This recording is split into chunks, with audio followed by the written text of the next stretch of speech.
Assalamualaikum warahmatullahi wabarakatuh. Halo teman-teman, perkenalkan nama saya Intan Lestari. Pada kesempatan kali ini akan melaksanakan praktikum refleks pada tendon manusia.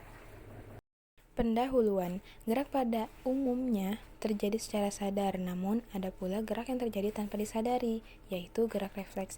Dan untuk terjadi gerak refleks, maka dibutuhkan struktur sebagai berikut: organ sensorik, lalu serabut saraf sensorik, sumsum tulang, sel saraf motorik, dan organ motorik. Gerak refleks merupakan bagian dari mekanika pertahanan tubuh yang terjadi jauh lebih cepat dari gerak sadar. Misalnya menutup mata pada saat terkena debu, menarik kembali tangan dari benda panas, dan lain sebagainya. Gerak refleks merupakan gerak yang dapat dihambat oleh kemauan sadar. Proses yang terjadi pada refleks melalui jalan tertentu dan disebut lengkung refleks. Nah, komponen-komponen yang dilalui refleks itu mencakup yang pertama, reseptor rangsangan sensoris ujung distal dendrit yang menerima stimulus peka terhadap suatu rangsangan. Yang kedua, neuron aferen atau sensoris yang melintas sepanjang neuron sensorik sampai ke medula spinalis dan dapat menghantarkan impuls menuju susunan sel saraf pusat. Yang ketiga, ada neuron eferen atau motorik yang melintas sepanjang akson neuron motorik sehingga efektor yang akan merespon impuls eferen menghantarkan impuls ke perifer. Yang keempat, ada alat efektor, merupakan berupa otot rangka, otot jantung, ataupun otot polos. Yang kemudian terdapat jenis-jenis pemeriksaan gerak refleks pada praktikum ini, diantaranya refleks patella, lalu refleks pada pupil, lalu refleks pada tangan. Kemudian ada refleks menelan, juga refleks tangan. Tujuan dari praktikum ini adalah untuk mempelajari reaksi-reaksi pada beberapa bagian tubuh sebagai akibat dari rangsangan. Dan alat dan bahan yang digunakan diantaranya palu dan kursi sebagai alat. Juga bahan-bahannya meliputi mata praktikan sendiri, lutut, mulut, telapak kaki, serta telapak tangan praktikan sendiri. Langkah kerja. Yang pertama, tutuplah mata selama 1 hingga 2 menit, kemudian buka dengan cepat dan perhatikan bentuk pupilnya.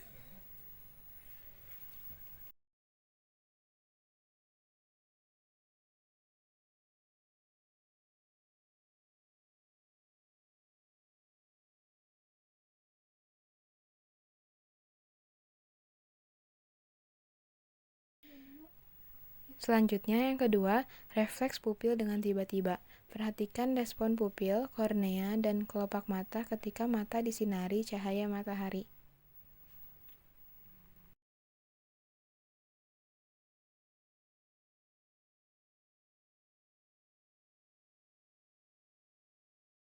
Yang ketiga, refleks akomodasi pandang. Hadapkan mata pada benda secara dekat dan juga jauh. Lalu perhatikan bagaimana bentuk pupil. Selanjutnya, refleks menelan. Telan air ludah, kemudian perhatikan perbedaannya ketika kita minum air dan ulangi menelan. Selanjutnya, refleks telapak tangan. Jatuhkan benda pada telapak tangan dan perhatikan refleks telapak tangan terhadap benda.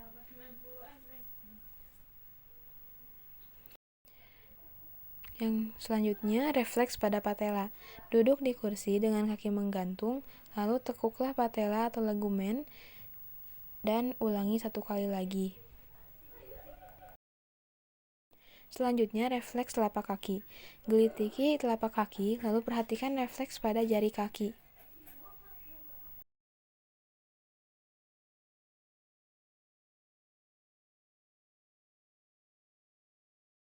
Selanjutnya, refleks bersin. Mari kita amati aksi yang terjadi waktu bersin dan kita amati bagaimana kelopak mata, bahu, leher, dan kepala pada saat bersin. Hasil pengamatan. Yang pertama, hasil dari refleks pada pupil ialah pupil terlihat lebih besar dari sebelum perlakuan. Yang kedua, refleks dengan tiba-tiba pada pupil, pupil terlihat lebih kecil dari sebelum perlakuan. Yang ketiga, ukuran pupil terlihat lebih besar saat benda yang dilihat jaraknya jauh untuk refleks akomodasi pandang. Yang keempat, untuk refleks menelan, saliva atau air liur jumlahnya lebih meningkat saat meminum air. Dan yang kelima, Pada refleks telapak tangan, praktikan langsung menarik tangan karena adanya benda yang jatuh. Yang keenam, refleks patella. Secara spontan, kaki yang dipukul pelan mengayun ke depan. Dan pada refleks telapak kaki, jari kaki bergerak spontan. Dan refleks bersin, mata menutup, kepala menunduk. Sinar yang masuk ke dalam mata akan menembus laput bening melalui pupil, lensa, benda yang seperti corpus vitreum dan jatuh pada retina. Dari retina diteruskan melalui saraf penglihatan ke otak. Jika seseorang berada di tempat gelap, maka pada dasarnya semua retina dan opsin di dalam batang dan kerucut berubah atau diubah menjadi pigmen pekat cahaya tambahan. Batas akhirnya ditentukan oleh jumlah opsin di dalam batang dan kerucut. Selanjutnya, refleks pupil dengan tiba-tiba. Bila cahaya yang disinarkan pada mata, pupil akan mengecil. Suatu reaksi yang dinamakan refleks cahaya pupil. Dan fungsi ini adalah untuk membantu mata mengadakan adaptasi dengan cepat sekali terhadap perubahan keadaan cahaya. Jumlah cahaya yang memasuki mata melalui pupil sebanding dengan luas pupil atau dengan kuadrat diameter pupil. Selanjutnya, refleks akomodasi pandang. Daya akomodasi merupakan kemampuan lensa untuk memfokuskan objek. Kornea mempunyai fungsi memfokuskan objek secara tetap, demikian pula bola mata. Selama mata melihat jauh, tidak terjadi akomodasi, dan akomodasi tergantung pada umur. Refleks menelan. Menelan dikenal secara ilmiah sebagai deglutisi, merupakan refleks dalam tubuh manusia yang membuat suatu hal melewati mulut melalui esofagus, dan pada keadaan normal, rongga mulut, faring, laring, dan esofagus serta pesarafannya berkoordinasi dengan baik saat terjadi proses menelan. Dan refleks telapak tangan. Ketika telapak tangan dijatuhi benda secara tiba-tiba, maka secara spontan tangan akan menjauhi benda, dan hal ini merupakan gerak refleks yang tidak disadari. Hasil dan pembahasan refleks patella. Nah, pada percobaan refleks patella yang dilakukan dengan cara duduk dengan posisi kaki menggantung, lalu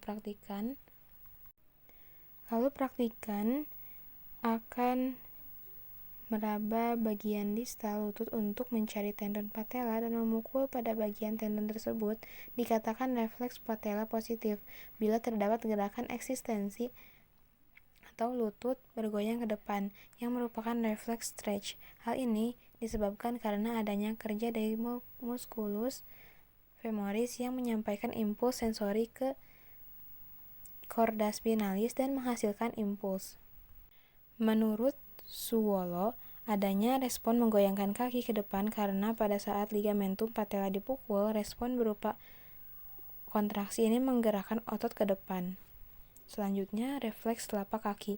Stimulus pada telapak kaki yang mengakibatkan dorsiflexion jari dan fanning dari jari-jari kaki lebih mengecil, dan stimulus biasanya menyebabkan semua jari kaki membungkuk ke bawah menekuk. Gerak refleks merupakan gerak yang dihasilkan oleh jalur saraf yang paling sederhana. Jalur saraf ini dibentuk oleh sekuen neuron sensor, interneuron, dan neuron motor yang mengalirkan impuls saraf untuk tipe refleks tertentu. Gerak refleks yang paling sederhana hanya memerlukan dua tipe sel saraf, yaitu neuron sensor dan neuron motor. Gerak refleks merupakan gerak spontan yang tidak melibatkan kerja otak, dan gerak refleks dilakukan tanpa kesadaran.